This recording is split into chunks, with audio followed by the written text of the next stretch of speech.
രൂപത്തിൽ, പ്രകടനങ്ങളിൽ.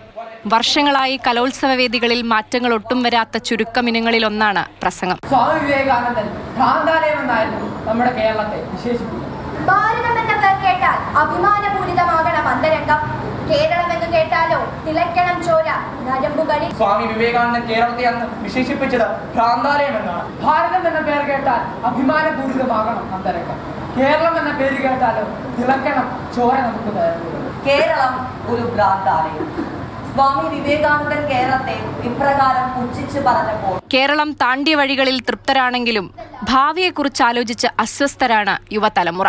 ഇന്ന് പലതരത്തിലുള്ള വെല്ലുവിളികൾ കൊണ്ട് നിറഞ്ഞിരിക്കുകയാണ് നമ്മുടെ സമൂഹം.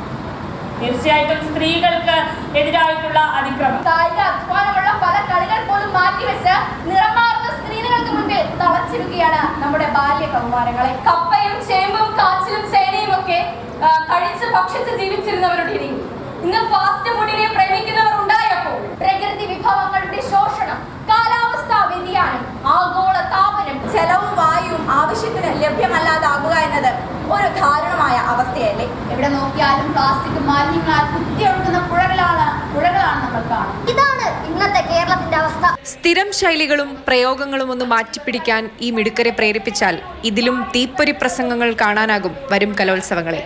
തൽക്കാലം ഉപസംഹരിക്കുന്നു. സുധീഷ് തിരുവല്ലയ്ക്കൊപ്പം സൗമ്യ കൃഷ്ണ, മാതൃഭൂമി ന്യൂസ്.